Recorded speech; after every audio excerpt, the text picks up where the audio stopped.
Hi, my name is Kirsten Snyder. I'm an Arabic and Anthropology major with a political science and Middle Eastern Studies minor, and I'm doing my project for Dr. Ding's Intro to International Relations class on the relationship between the U.S. and Saudi Arabia. We'll start off with the history between the two countries. Despite the many differences between them, they have been allies.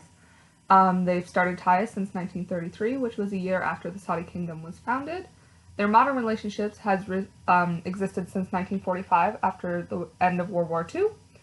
Since the modern relationship, the U.S. has been willing to overlook controversial aspects of the kingdom in order to keep oil flowing. Protecting Saudi Arabia and other Persian Gulf countries, such as Iran, has been a cornerstone of U.S. foreign policy for decades.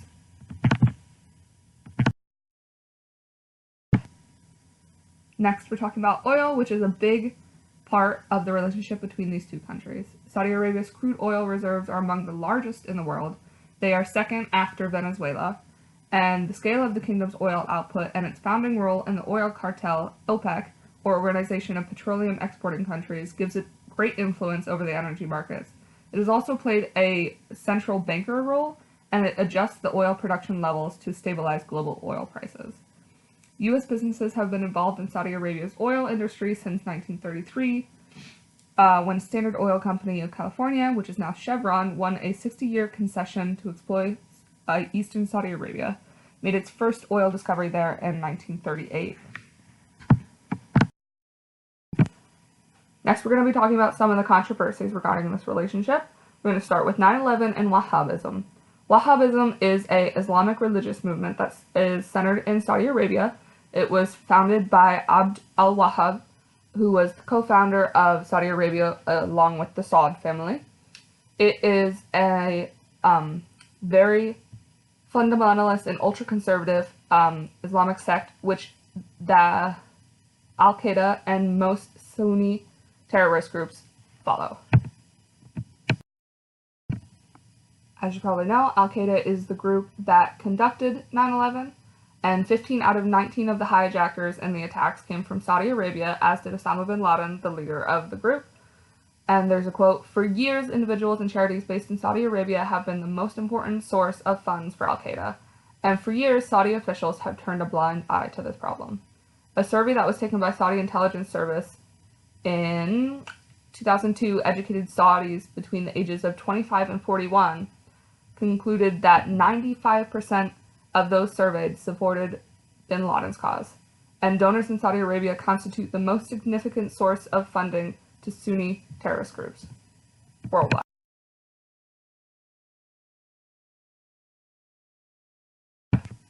The next controversy we're going to talk about is a bit more recent. It's arms sales to Saudi Arabia from the United States and their involvement in the Yemeni civil war. So, Saudi Arabia is the top destination for U.S. arms, with U.S. defense sales to the kingdom totaling close to $90 billion since 1950. Trump has signed a series of arms deals expected to total some $350 billion over a decade, and he signed those in his visit to Saudi Arabia in 2017. Some U.S. lawmakers have sought to block portions of arms sales and U.S. participations in the war in Yemen. And the approval of the 2017 arms deals was opposed by various lawmakers, including many GOP senators, along with most Democratic senators who voted to advance the measure in order to block the sale, citing human rights violations by Saudi Arabia in the Yemeni civil war.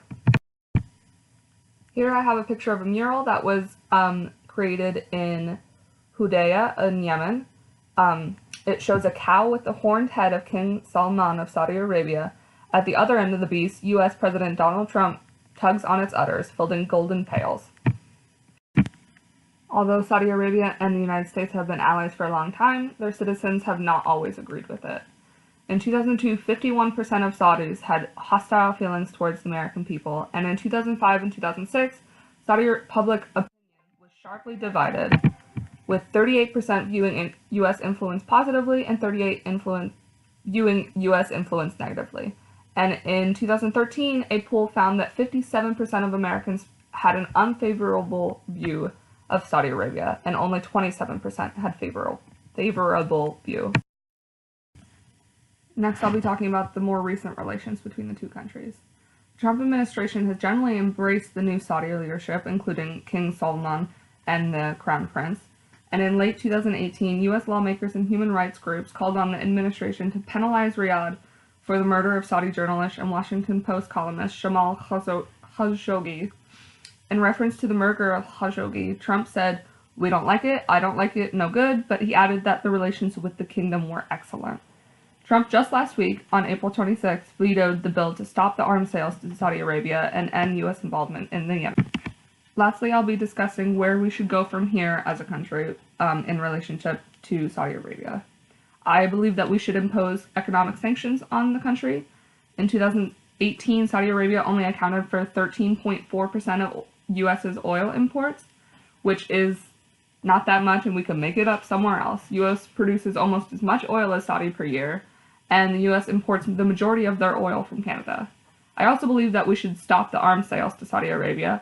While we would be losing arms deals with the Saudis, can we really have it on our consciences that we are helping them commit horrific human rights violations in Yemen? And since Donald Trump has been president, the United States and Saudi Arabia have concluded less than $4 billion worth of arms agreements, which in total GDP is not that much in war. Although the United States will be taking some hits in these actions against Saudi Arabia, I believe that they need to be held accountable for their actions in both in Yemen and the murder of Khashoggi, the journalist, and we can't continue to just let them slide.